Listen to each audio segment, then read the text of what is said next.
আমাদের ছোট্ট আরিশের বার্থডে ছিল 18 মার্চ। আর এতদিন পর কেন আমরা সেলিব্রেট করলাম আর কাকে ইনভাইট করেছিলাম সবকিছু নিয়ে আজকের ব্লগে থাকবে। কিভাবে কি ডেকোরেশন করলাম আর কি রান্না বান্না করলাম। হ্যালো এভরিওয়ান, আসসালামু আলাইকুম। কেমন আছেন সবাইকে ওয়েলকাম করছি আমার নতুন একটা বার্থডে ব্লগে। এখানে আমি স্টার্ট করে দিয়েছিলাম সকাল থেকে রান্নাবান্না। আমার প্রায় রান্নাবান্নার শেষের দিকে জাস্ট এখানে রোস্ট করছিলাম আর কি দুপুরের টাইমে। তো এখানে রোস্ট অলরেডি রান্নার শেষের দিকে। আমি সবসময় ট্রাই করে রোস্টের শেষের দিকে একটু ঘি দিলে ফ্লেভারটা অনেক বেশি মজার হয়। এখানে রান্না করছিলাম ভাপা ইলিশ খিচুড়ি।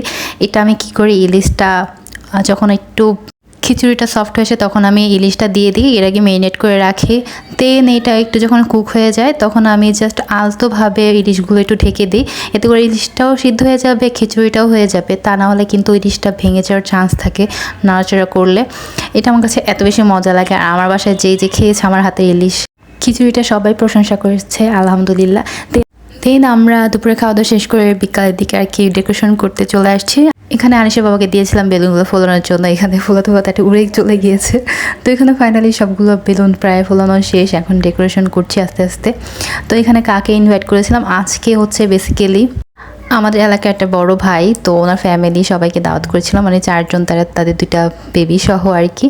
আমাদের জীবনে এমন কিছু মানুষ আছে যারা দেখা যায় একদম রিলেটিভের মতো হয়ে যায়, অনেক কাছের। তো সেরকম একজন বড় ভাই, ভাবি আর বেবিরা আসবে, তো তাদের জন্য একটা ছোট্ট আয়োজন করেছিলাম। এখন আসি এতদিন পর কেন আরিশের বার্থডে করছি আর কি। আরিশের বার্থডে ছিল 18 মার্চ, একদম রোজ ঈদের 2 দিন আগে আর কি। তখন আমার বাবার বাসায় ছিলাম, তো আমার প্ল্যান ছিল সব কিছুই আমি নিয়ে গেছিলাম ডেকোরেশনের জন্য যা লাগে। আরিশের দাদাবাড়ি নানাবাড়ি সবাই থাকবে, সবার সাথে একটু কেক কাটবে। যেহেতু আরিশের কোনো বার্থডেতে সবার সাথে থাকা হয় না, আমরা যেহেতু ঢাকায় থাকি, আমরা 3 জনে আর কি সেলিব্রেট করি। অনেকেই জানে ঈদের আগের দিন আমার ফোন চুরি হয়ে গেছিলো, এই জন্য সব মন টন সব খারাপ ছিল। ঈদের 2 দিন পরে আর কি সেলিব্রেট করার কথা ছিল, বাট কিছু করিনি। তারপর আমরা ঢাকায় চলে আসি। পরে ভাবলাম যে আরিশের বাড়িতে একটু ঘরোয়াভাবে বাসায় করি আর আমাদের ভাইয়াকে ওটা কিনেই। তো কথা বলতে বলতে ডেকোরেশন শেষ, এখন আসলাম আরিশের কেক ডেকোরেশন করার জন্য। আমি রাতে বেলা এটাই বেস্ট আর কি করে রেখেছিলাম। এখন জাস্ট কিছু নন এডিবল পেপার আমি বসিয়ে দিলাম, দেখতে কিন্তু খুব সুন্দর লাগছিলো। আর আমাদের পার্পল থিমের মধ্যে ছিল, তো এই জন্য পার্পল আর কি কালারে করেছি কেকটা। দিন আমি এখানে আবার রান্নায় বেক করলাম। এখানে আমি রাতে বেলায় আর কি চিকেন কাবাব করে রেখেছিলাম, জাস্ট এখন ফ্রাই করছিলাম আর পোলাও করছিলাম। সবগুলো রান্না প্রায় শেষের দিকে। এখন আসছি সব একটু চেক আউট করার জন্য, ডেকোরেশন করার জন্য লাস্ট মোমেন্টে আর।